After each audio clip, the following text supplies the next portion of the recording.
ओम श्री गणेशाय नमः। हरे कृष्णा। राधे राधे। मैं कुसुम सिंह छत्राणी आप सभी का अपने चैनल शिव शक्ति में हार्दिक स्वागत करती हूँ। आज मैं आप लोगों को शिव महापुराण के सप्तम वायव्य संहिता के 20वां अध्याय की कथा सुनाने जा रही हूँ। दक्ष यज्ञ पर वीरभद्र का आक्रमण। वायु बोले। तब वहां पहुंचकर उन गणों ने देखा कि विष्णु आदि देवता चित्र विचित्र ध्वजाओं से शोभित उस महायज्ञ में बैठे हैं और कुशाओं से आच्छादित यज्ञ प्रज्वलित अग्नि से स्वर्ण और ध्वजाओं सहित चारों ओर से शोभायमान है, जिसमें वेणु वीणा के शब्द से युक्त वे ध्वनि हो रही है। हजारों देवांगनाएं और अप्सराएं बैठी हैं। दक्ष के इस यज्ञ को देख प्रतापी वीरभद्र ऐसा गंभीर सिंहनाद करने लगे जिससे कि आकाश व्याप्त हो गया और गणेश्वरों के किलकिला शब्दों से मानो सागर का तिरस्कार किया गया तथा जिस शब्द से देवता व्याकुल हो इधर उधर भागने लगे, उनके भूषण पृथ्वी पर गिर पड़े। वे कहने लगे, क्या महामेरु टूट पड़ा या पृथ्वी फट रही है? यह क्या हो गया? क्या हो गया? मारे भाई के कितनों के ही प्राण निकलने लगे, पर्वत टूटने लगे और पृथ्वी कांपने लगी, तीव्र वायु बहने लगा और समुद्र खलबला उठा।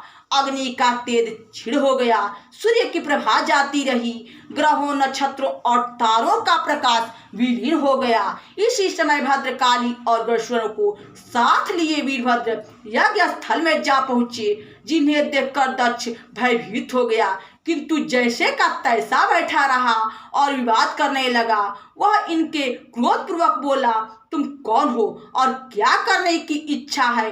तब दुरात्मा दक्ष की ऐसी बात सुनकर तेजस्वी वीरभद्र ने हंसते हुए उस दक्ष से देवताओं और ऋतुजों को देखते हुए मेघवत गंभीर वाणी में यह अर्थयुक्त वाक्य कहा, हम सभी अत्यंत पराक्रमी शिव जी के अनुचर हैं, जो अपने भाग की इच्छा से यहाँ आए हैं। तुमने इसमें हमारा भाग कल्पित नहीं किया है, इसका कारण क्या है?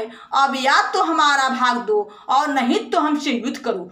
तब वीरभद्र के इस कथन को सुनकर देवताओं सहित दक्ष ने कहा, यज्ञ कर्म के लिए वेद मंत्र ही प्रमाण है, हम यज्ञ में भाग का विधान नहीं करेंगे। ऐसा कि वे सब ऐसा ही मंत्र कहने लगे कि जिसमें महेश्वर का भाग न हो।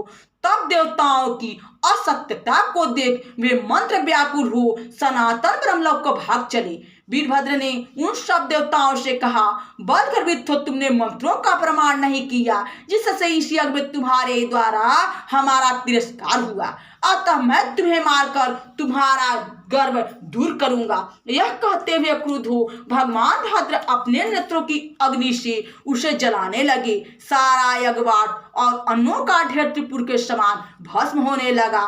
पर्वताकार गणेश्वर स्तंभों को उखाड़ फेंकने और हवन करने वालों के गले में रस्सी बांधने लगे तथा यज्ञ के जितने भी पात्र थे सबको तोड़ फोड़ कर जल में डाल दिया और यज्ञ ग्रहण कर गंगा की धारा में बहा दिया। जितने दिव्यान्य और पान की राशियां थी, दूध की नदी, अमृत रस की भरी, दधी की कुल्ला, अनेकों प्रकार के मांस, सुगंधित भोज्य पदार्थ, रस युक्त पीने और चूसने पदार्थ सबको वीरभद्र के अनुचर खाने और फेंकने लगे।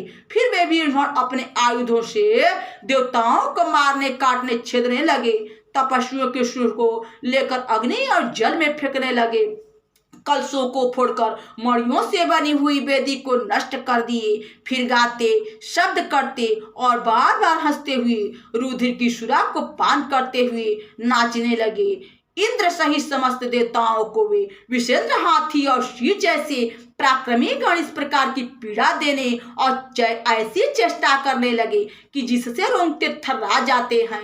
इस प्रकार कोई चिल्लाते, मारते, दौड़ते, प्रलाप करते, नाचते, हंसते और कोई अपशब्द भी कहते, कोई जल के मेघों को सूंघते और कोई सूर्य को पकड़ने के लिए आकाश में उछलते। इस प्रकार यज्ञ वेदिका को नष्ट कर सारी वस्तुओं को जल में डाल वे प्रलय काल का सा शब्द करने लगे। उन्होंने द्वारों के किवाड़, चौखट उखाड़ कर दीवार और शाला को भी ध्वस्त कर दिया। छज्जों और झरोखा आदि सबको नष्ट कर दिया। चारों ओर हाहाकार मच गया। स्त्री पुरुष हाय नाथ, हाय तात, हाय पिता, हाय पुत्र, हाय भ्राता, हाय माता कहकर अनाथों जैसा शब्द करने लगे। यहाँ शिव महापुराण के सप्तम वायव्य संहिता के 20वां अध्याय की कथा समाप्त हुई। बोलो शंकर भगवान की जय। हरे कृष्णा, राधे राधे। भक्तजनों, यह भोलेनाथ की कथा है। कम से कम आप सभी कमेंट बॉक्स में हर हर महादेव तो लिखा कीजिए, जिससे भोलेनाथ कृपा आप सभी पर सदैव बनी रहे।